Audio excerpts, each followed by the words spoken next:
여호수아서 3장 1절로 5절 말씀까지 제가 봉독을 하겠습니다. 또 여호수아가 아침에 일찍이 일어나서 그와 모든 이스라엘 자손들과 더불어 시딤에서 떠나 요단에 이르러 건너가기 전에 거기서 유숙하니라. 사울의 관리들이 진중으로 두루다니며 백성에게 명령하여 이르되 너희는 레위 사람 제사장들이 너희 하나님 여호와의 언약궤 매는 것을 보거든 너희가 있는 곳을 떠나 그 뒤를 따르라. 그러나 너희와 그 사이 거리가 2000 규빗쯤 되게 하고 그것에 가까이 하지는 말라. 그리하면 너희가 행할 길을 알리니 너희가 이전에 이 길을 지나보지 못하였음이라 하니라. 여호수아가 또 백성에게 이르되 너희는 자신을 성결하게 하라. 여호와께서 내일 너희 가운데에 기이한 일들을 행하시니라. 오늘 여호수아서 3장 1절로 5절 말씀까지 요단을 건너는 방법, 한마디로 예수를 믿은 사람들이 끝까지 믿음 안에서 행동함으로 천국에 가는 방법, 이것이라는 말씀입니다. 하나님께서 이스라엘 백성들을 말씀대로 살지 아니하고 하나님의 뜻대로 살지 않으니까 애굽에 포로로 잡혀가서 430년 가까이를 종노릇하게 했어요. 이 성경의 말씀은요, 딱 우리들에게 말씀하시는 게 중요한 게 뭐냐? 말씀대로 사는 사람에게는 복을 준다. 말씀대로 살지 아니하고 하나님의 뜻대로 살지 아니하고 자기 멋대로 사는 사람은 반드시 심판한다. 이것을 말씀해 놓는 거예요. 이게 쉬운 건데 사람들이 그걸 몰라요. 아까도 박하경 우리 학생에게 이야기를 했어요. 전 세계에 다녀봐라. 하나님을 믿는 나라들, 많이는 제가 못 다녔지만 우상을 섬기는 나라들 열 몇 개국을 다녀봤어요.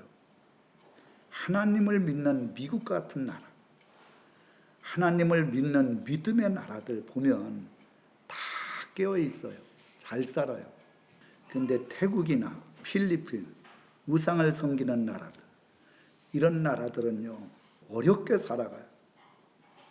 그래서 세상을 이렇게 다녀보면 정말 하나님이 살아계시구나, 이것을 알 수 있는 게 하나님을 섬기는 사람들에게는 영적으로, 육적으로, 물질적으로 복을 준다는 것을 확실하게 알 수가 있어요.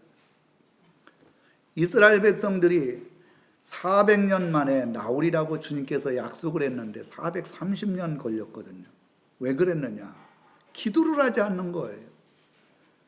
그렇게 노예 생활을 하면서 종로를 하면서 고통 가운데 가는데도 불구하고 하나님을 의지해서 기도해야 되는데 기도를 하지 않으니까 한 30년 정도 더 늘려가지고 이전보다도 2배, 3배 더 힘겹게 노역을 할 수 있는 고통을 주었어요. 그때에 이스라엘 백성들이 하나님 앞에 부르짖기 시작했어요. 우리가 너무너무 힘듭니다. 고통스럽습니다. 먹지도 못하고 일하다가는 그냥 살아서 죽겠습니다. 부르짖으니까 그때서 하나님께서 모세라는 선지자를 보내가지고 이스라엘 백성들을 구원해 주었어요. 그 구원을 할 때 집집마다 다 어린 양의 보혈의 피를 발라라. 좌우 문설주에 발라라. 다 집 앞에다가 어린 양 보혈의 피를 바른 그 가정들마다 장자가 죽지 아니하고 살았을 것이다. 이게 바로 예수님의 보혈의 피를 예표하는 거예요. 그리고 그 장자가 애굽에 있는 왕부터 시작해서 다 죽으니까 하루아침에 그냥 젊은 아들, 어린 아이들 다 죽으니까 그냥 이스라엘 백성들에게 다 자기가 가지고 있는 돈, 은금, 폐물, 옷가지들 다 가지고 빨리 나가라 그랬어요. 나오려 해서 나간 게 아니라 나가라 해서 나간 거예요. 그것도 다 얻어가지고. 그리고 한 달 만에 홍해 바다를 건넜어요. 홍해바다를 건넜다는 건 세례를 의미해요.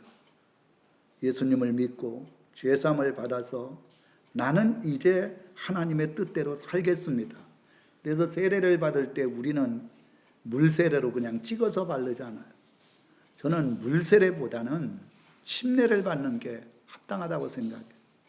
바다나 강에 가가지고 사람을 담그는 거예요. 담궜을 때 어떻습니까? 물속에서 저는 죽을 뻔을 3번을 했어요. 해군도 갔다 왔지만. 근데 그 답답함, 사람이 이래서 죽는구나, 그런 생각을 가져요. 그래갖고 깊이 빠져서 나는 이제 죽었다는 거예요. 이성은 죽었다. 여러분들은 죽었다. 이제 내가 다시 태어나는 것은 오직 주님의 은혜로 태어났으니 주님을 위해서 살겠다. 이게 세례고 침례입니다.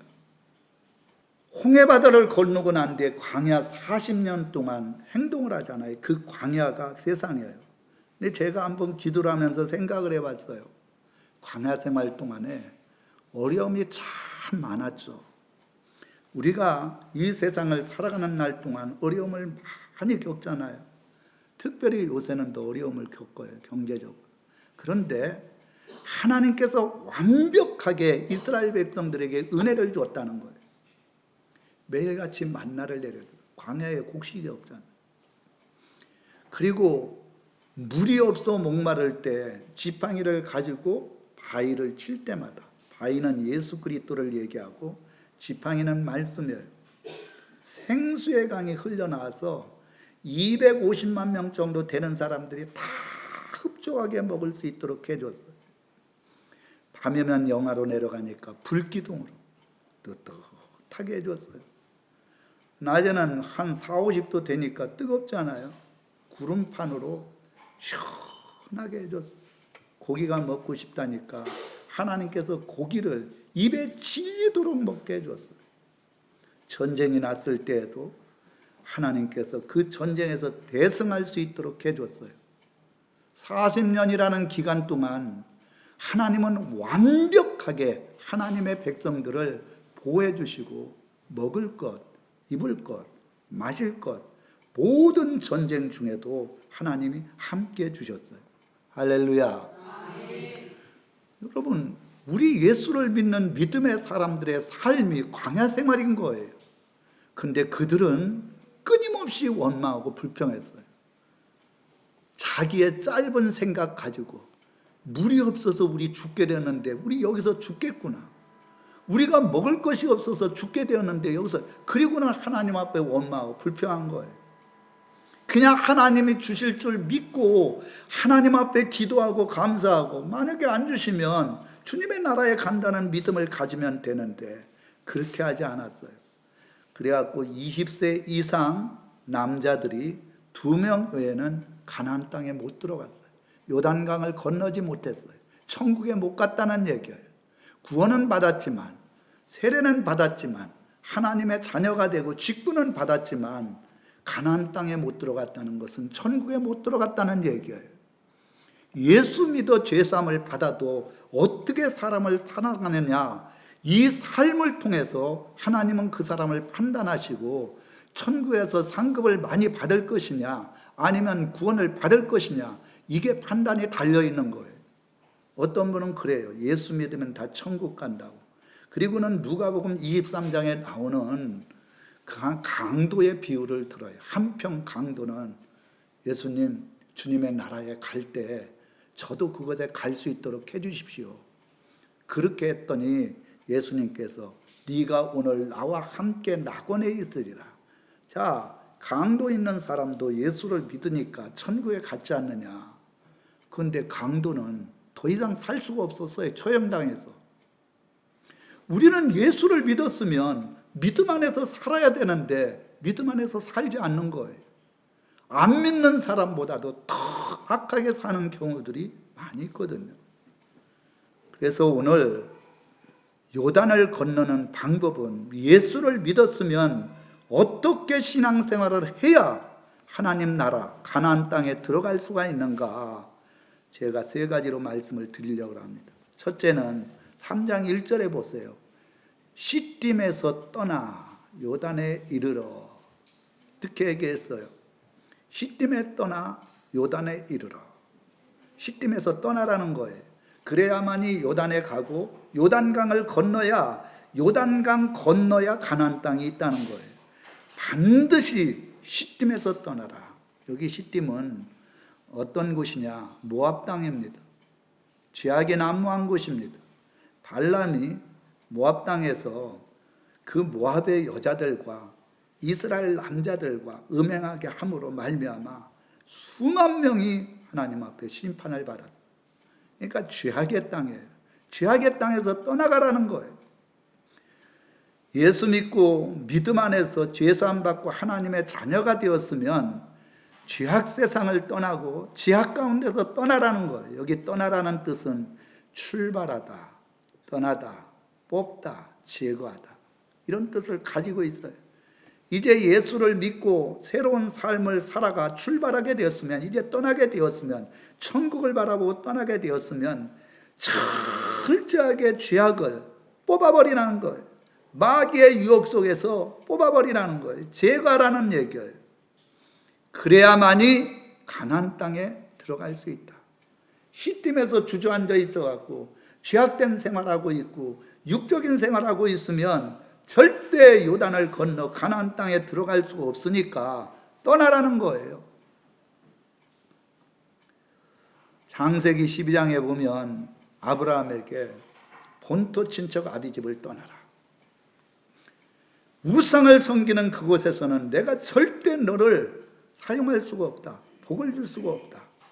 만약에 네가 말씀대로 온전히 순종하면 너를 큰 민족을 이루게 하고 네 이름이 온 세상 천하에 다 알려지게 할 것이다. 아브라함에게 그렇게 말씀을 했어요. 그는 즉시 75년 동안 살았던 그 자기의 고향, 그리고 자기의 집 다 버리고 누구와 같이, 롯과 같이 떠났어요. 자기의 조카 롯과 같이 떠났어요. 그렇기 때문에 하나님께서 아브라함에게 복을 준 거예요. 근데 성도들은 말씀이 떨어졌는데도 불구하고 순종을 하지 않아요. 죄악된 것, 기도하지 못하는 것, 예배드리지 못하는 것, 정말 내가 어떻게 하면 본교에서 예배를 잘 드릴 수가 있는가? 어떻게 하면 하나님 앞에 기도를 더 열정적으로 기도할 수 있는가? 한번 생각해 보시고 하나님이 기뻐하는 뜻대로 온전히 아브라함과 같이 떠나면 하나님이 그를 큰 복을 줘요. 그 이름을 세상에 알려지게 한단 말이죠. 그런데 이제 문제가 생겼어요. 아브라함과 롯이 그 본토 친척을 떠나가고 복을 받으니까 그때부터 밑에 있는 종들이 싸움판이 벌어진 거예요. 전부 다 네 것이다, 내 것이다 이러다 싸움판이 떨어지니까 아브라함이 롯에게 얘기를 했어요. 뭐라고 얘기를 했느냐? 자, 인원이 많아졌으니까 네가 남쪽을 택하면 내가 서쪽을 택하고 네가 서쪽을 택하면 내가 남쪽을 택하겠다. 그래갖고 롯이 택한 곳이 어디예요? 소돔과 고모라 땅에, 고모라 땅에. 거기에 보니까 물도 있고 좋은 강도 있고 너무나 좋은 거예요. 근데 육신적으로 봤을 때 좋은 것을 택했어요. 그리고는 아브라함은 가나안 땅을 택한 거예요. 근데 결론은 어떻게 됐습니까? 롯은 소돔과 고모라 땅이 심판을 당할 때 완전히 무너졌어요. 그리고는 아내가 어떻게 됐습니까? 그 세상에 자기가 가지고 있는 물질, 그 미련을 못 벌어서 돌아보지 말라는데 돌아보다가 결국 소돔기둥이 되고 심판을 받았다. 세상을 택하고 죄악을 택하고 욕심을 가지고 있으면 이렇게 하나님 앞에 심판을 당합니다. 탕자가 아버지 품을 떠나서 허랑방탕하게 했는데 그때부터 그 지가 있는 그 나라에 갑자기 비가 오지 않았어요. 그래갖고 먹고 살 수가 없어요. 돼지가 먹는 쥐염령래도 먹을 수가 없어요. 누구 때문에 그랬습니까? 하나님의 자녀들이 떠났을 때 반드시 그 나라뿐만 아니라 그 이웃들까지 고통을 당한다는 것을 탕자의 비유를 통해서 우리들에게 말씀해 주고 있어요. 그때 그는 생각을 했어요. 내가 아버지 집에 있으면 먹고 사는 문제는 걱정이 없을 건데 아버지를 버리고 멀리 떠나와서 내 맘대로 내 뜻대로 살다가 내가 여기서 굶어 죽여 죽는구나. 그리고는 아버지 집에 돌아갔어요. 열왕기상 18장 18절에 보면 아합이 나와요. 아합은 아사 왕의 아들이에요. 아사는 하나님 아버지 앞에서 믿음으로 산 사람인데 아들이 더럽게 살았어요. 그리고 여자를 얻었는데 이세벨이라고 하는 여자를 얻어가지고 바알과 아세라 선지자 450명 400명 하니까 850명을 세웠고 전국에 다 우상을 만들어 버렸어요. 그리고 하나님의 선지자들을 다 죽였어요. 하여간 닥치는 대로 보는 대로. 그랬더니 하나님이 진노하지 않겠어요? 하늘문을 닫아버렸어요. 3년 6개월 동안 비가 안 왔어요. 3년 6개월 동안 비 한 방울 안 오면요 사람들 굶어 죽습니다. 굶어 죽는 사람이 이곳저곳에서 있을 때 그때 엘리야에게 하나님께서 말씀했어요. 그 아방한테 가라. 갈멜산으로 다 모이라 그래라. 바알 선지자 아세라 선지자 다 모이라 그래라. 그리고는 거기서 주님의 살아계신 역사를 체험하고 바알 선지자 450명을 다 쳐 죽였어요. 아세라 선지자도 마찬가지. 그리고 갈멜산 꼭대기에 올라가서 하나님 앞에 부르짖어 기도할 때 3년 6개월 만에 소낙비가 내려서 그 나라에 하나님의 축복이 임한 거예요. 여러분 죄악에서 떠나야 됩니다.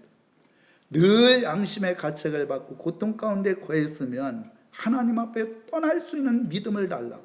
그리고 떠나야 돼. 그리할 때 하나님 나라에 들어갈 수 있는 그런 은혜가 주어진다는 거예요. 두 번째로는 여기 보면 자신을 성결하게 해야 된다. 5절에 그래놨어요. 여호수아가 또 백성에게 이르되 너희는 자신을 성결하게 하라. 성결하게 해야 된다는 거예요. 거룩한 삶을 살아야 돼요. 하나님의 자녀는 절대 거룩한 삶을 살아야 돼요. 거짓말하지 말고. 거짓말을 한 번 하면 두 번 또 거짓말하게 되고 두 번 하면 아예 습관이 돼요. 말을 했으면 반드시 지키는 자가 돼야 돼. 왜? 하나님은 거룩한 분이니까.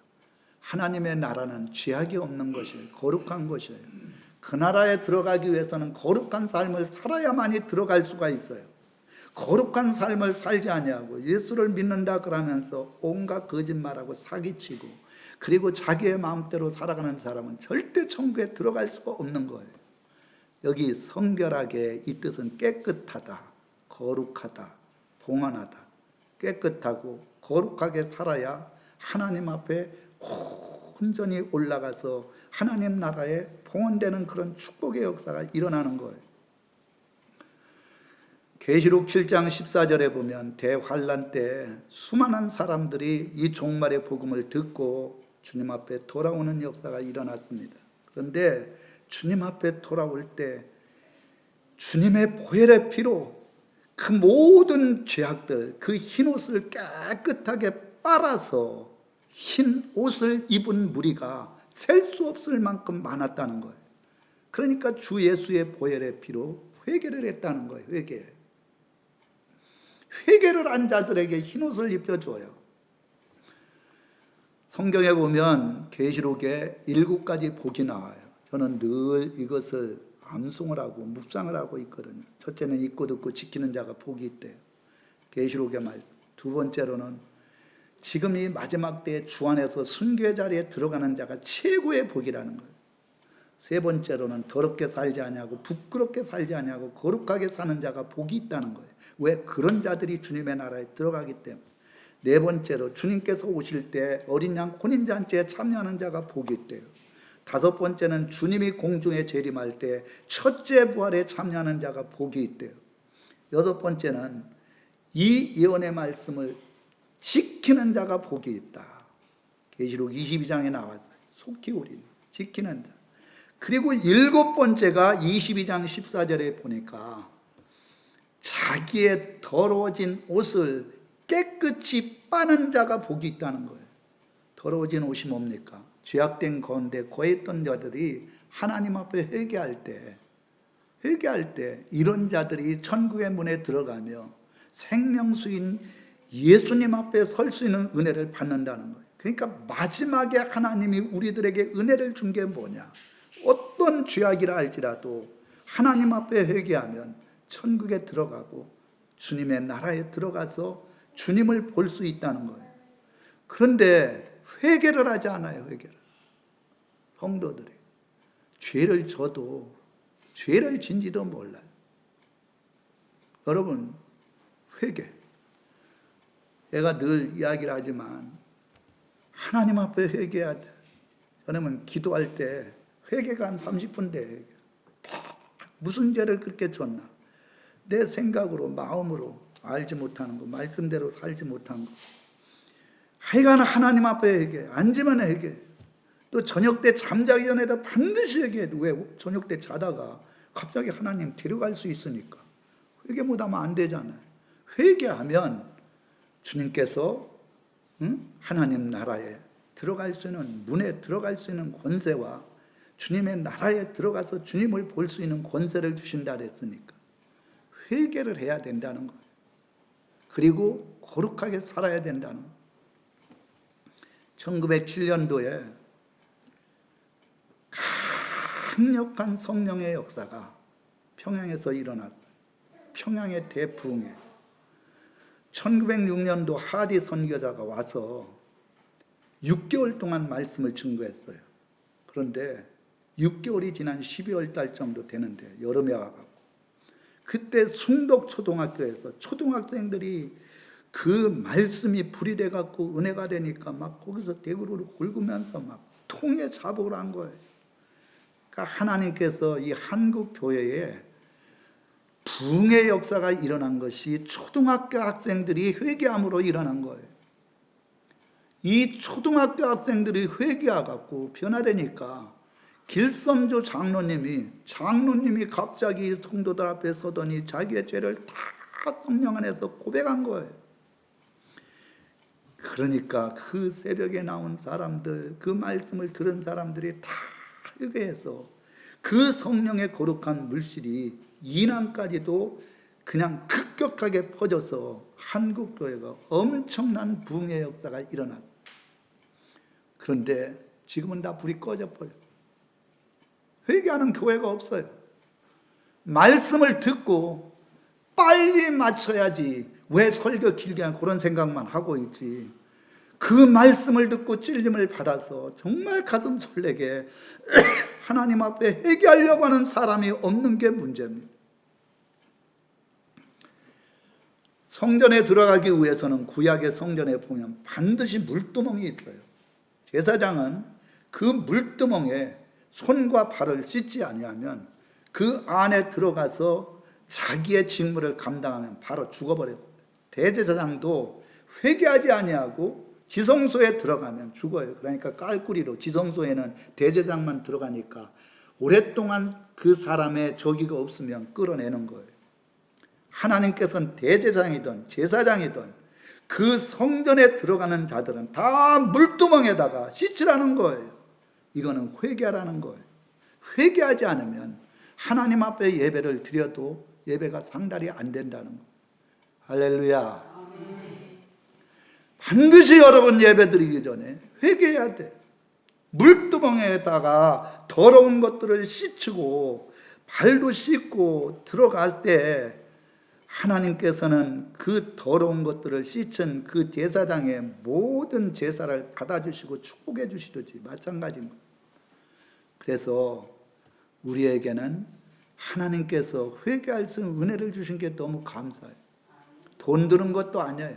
그냥 고백하셔요. 십자가의 보혈의 피로 내가 오늘도 죄를 졌습니다. 그래야면 흰눈과 같이 양털같이 깨끗하게 씻어주시고 이렇게 거룩하고 성결한 사람만이 가나안 땅 천국의 거룩하신 하나님 앞에 나아갈 수 있는 은혜의 역사가 일어날 줄 믿습니다. 마지막으로 세 번째로는 여기 3절에 보세요. 백성에게 명령하여 이르되 너희는 레위 사람 제사장들이 너희 하나님 여호와의 언약궤를 매는 것을 보거든 너희가 있는 것을 떠나 그를 따르라. 백성은 언약궤를 맨 제사장 뒤를 따르라는 거예요. 백성 언약궤를 맨 제사장은 주의 종을 이야기를 합니다. 언약궤는 말씀이거든요. 즉 주의 종을 하나님께서 오른손으로 굳게 잡아서 세웠으니까 따르라는 얘기는 그 말씀을 증거하고 그 목회자가 하는 모든 영적인 삶을 따르라는 거예요. 따르라는 것은 인도하다, 사로잡히다, 걷다, 행동하다. 목회자가 인도하는 대로 따라가라는 거예요. 그 말씀이 증거되면 말씀에 사로잡혀서 말씀 앞에 순종하라는 거예요. 그리고 행동하라는 거예요. 그것이 바로 하나님 나라 가나안 땅에 들어갈 수 있는, 백성이 언약궤를 메고 요단 강에 들어갈 때 요단 강 물이 갈라졌어요. 만약에 백성들이 그냥 들어갔으면 빠져 죽었을 거예요. 그러면 그 뒤를 따라가라는 거예요. 목회자가 말씀을 증거하고 말씀대로 순종하면서 하나님의 나라의 소망을 가지고 나아갈 때 따르라는 거예요. 제가 이 말씀은 10번 100번 해도 하나님 아버지 앞에 정말 더 해야 된다 생각을 해요. 제가 청년회 때에 우리 교회 목사님이 저보다 나이가 3살 밖에 더 많지 않았어요. 근데 그 목사님이 너무 사랑스러운 거예요. 저는 여기 대구 대일교회에 있을 때 윤길창 목사님을 너무너무 사랑했어요. 그분 생각하면 지금 눈물이 나. 그냥 좋았어요. 그래서 밤낮으로 제가 1년 동안 교육전도사로 있을 때 너무너무 목사님이 좋아요. 저에게 바라는 게 뭡니까? 제가 한번 열심히 해보겠습니다. 교회 부흥시켜라. 1년 내내 금식하고 기도하고 열심히 전도하고, 그리고 그 목사님이 집회 갔는데 그냥 예배당에서 3일 동안을 그냥 자면서 숙식을 하면서 말씀의 은혜를 받아서 좋으니까, 제가 부교육자로 있을 때 담임 목사님을 하나님으로 생각을 했어요. 항상 그렇게 따랐어요. 그것이 그냥 복을 받기 위한 게 아니라 그렇게 해야 하나님이 기뻐하신다 생각을 한 거예요. 근데 요새는 이런 게 없어졌어요. 교회 직분자 세워놓으면 그때부터는 교회가 싸우기 시작하는 거예요. 저는요, 볼 거 없어요. 교회가 직분자들과 목회자 싸우면 그 교회 나가야 됩니다. 왜? 하나님이 복을 안 줘요. 은혜를 안 줘요. 그때부터 그 교회는 저주의 세력이 역사해갖고 모든 성도들이 복을 받을 수가 없어요. 교회는 주님이 피로 갖추고 사신 교회거든요. 그곳에 내 끝까지 인내하며 지키겠다. 아닙니다. 하나님께서 은혜 안 주면 안 되는 거예요. 그리고 주의 종을 대적하고 주의 종의 말씀 앞에 불순종하는 사람은 완악한 사람이에요. 최고로 완악한 사람. 소돔과 고모라 성보다도 더 큰 심판을 받겠다고 마태복음 10장의 말씀에 놨어요. 전 지금까지 목회생활 40년 가까이 하면서 한 번도 주의 종에 대적하고 주의 종과의 관계가 안 좋은 사람이 잘된 꼴을 못 봤습니다. 만약에 그런 분이 있으면 저한테 얘기해 줘요. 없어요. 근데 힘들고 어려워도, 정말 갓난해도 목회자의 마음이 자기의 마음이에요. 그렇게 목회자를 욕해도 그거를 다 물리치고 믿음의 말을 하는 사람들이 하나님 앞에 복을 못 받는 사람을 못 봤어요. 그래서 저도 부교육자로 있을 때 제 담임 목사님이 바로 주의 종이고 그분이 하나님이고 그분의 말씀에 권세가 있기 때문에 그 말씀대로 순종을 했어요. 새벽에 첫 시간을 주님 앞에 드리면 복을 준다. 그거 딱 잡고 평생 새벽에 첫 시간을 드렸더니 하나님이 어마어마한 은혜를 주었어요. 초대교회가 놀라운 부흥의 역사와 성령의 역사가 일어난 비결이 뭡니까? 첫 번째가 사도의 가르침을 받아 그 말씀 앞에 온전히 순종했어요. 사도의 가르침. 어떤 면으로 보면 사도 중에서 수제자가 누구냐? 베드로는 초등학교도 졸업하지 못했어요. 어부 출신이에요. 그러니까 세상 말로 하면 농부보다도 어부를 더 하층으로 생각을 했어요. 그런데 고넬료 같은 사람은 배운 사람이에요. 로마 사람이에요. 지금으로 얘기하면 중령입니다. 그런데 베드로가 그 집에 들어올 때 거기에다가 무릎을 꿇고 절을 했다 그랬다. 이거는 하나님을 대단히 존중하는 거예요. 그냥 사람으로 보지 아니하고 배운 거 보지 아니하고 하나님이 기름을 부어 세웠으니까 하나님이 바로 우리 가정에 왔다. 보이지 않는 하나님이 보이는 하나님으로 베드로를 보냈다. 꿈에 그렇게 말씀했으니까. 그리고는 모든 일가 친척을 모으고 그 말씀 한 말씀 한 말씀을 다 꿀송이처럼 먹을 때 성령이 그들에게 임해서 모든 가정 식구들이 다 성령 충만한 역사가 일어났습니다. 할렐루야.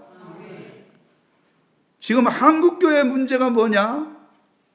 유학 갔다 왔느냐 안 갔다 왔느냐, 박사학위 있느냐 없느냐, 학교 어디 나왔느냐, 이런 조건이 첫 번째예요. 지금 우리 노예에도 어느 큰 교회에 목사님이 가셔갖고, 얘가 노회장이니까 알잖아요.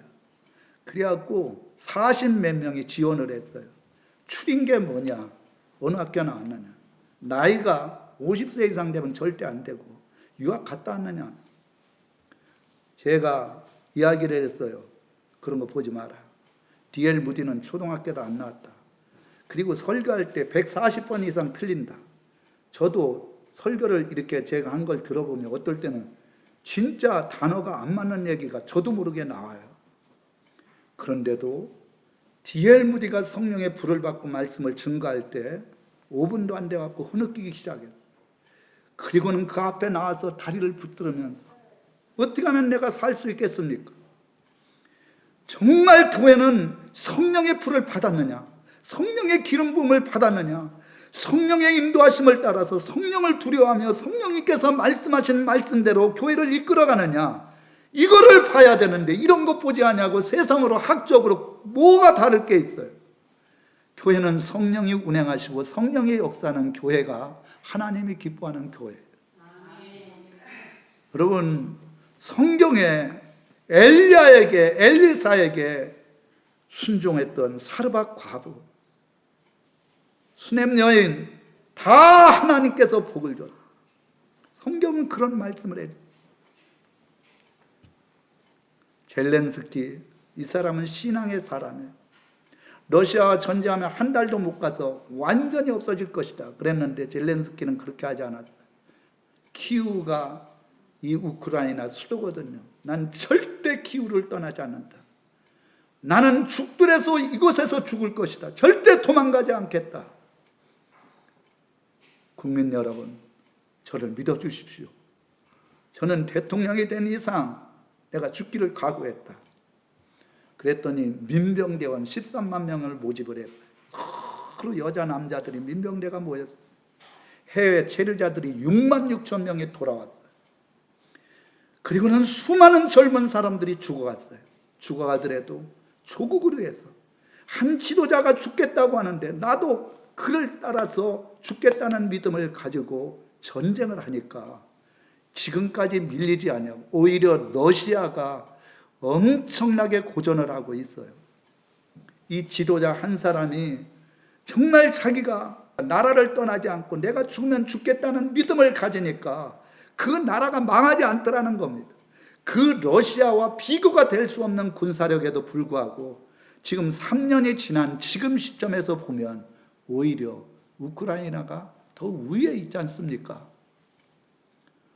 여러분, 목양교회에 몇 명이 모이느냐 그게 중요한 게 아니에요. 목회자를 중심으로 해서 우리 성도님들이, 직분자들이 하나로 똘똘 묻힐 때 마귀 사탄이 틈을 못하고 하나님께서 기뻐하는 교회로 하나님 앞에 영광을 돌리고 결국 우리가 죽었을 때 주님의 나라에 들어가는 축복의 역사가 일어나는 줄 믿습니다. 언약궤를 맨 제사장의 앞에 서가지고 요단강을 걸으니까 당시의 요단강이 상당히 깊었거든요. 물이 갈라졌어요. 가나안 땅에 들어갔어요. 다 따르라는 거예요. 그 말씀대로 따르고 순종하면 어떠한 어려움 속에서도 승리할 수 있다, 이렇게 말씀을 했습니다. 첫째는 죄악된 세상을 떠나라. 그리고 두 번째는 성결하고 거룩한 삶을 살아라. 그리고 세 번째로는 강대상에서 전해오는 말씀, 그 말씀을 하나님 말씀으로 듣고 그 말씀대로 순종하며 인도하며 순종해라.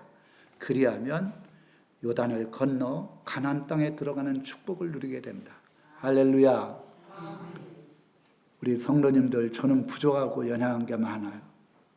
그렇지만 하나님이 이 교회에 세워졌어요. 죽도록 충성하라 해서 죽도록 충성할 각오하고 있어요. 순교의 자리에 들어갈 각오를 하고 있어요. 하여간 저를 위해서 기도 많이 해주시고 말씀대로 순종해서 정말 하나님 앞에 복을 받는 그런 성도들 되시길 주님의 이름으로 축원합니다.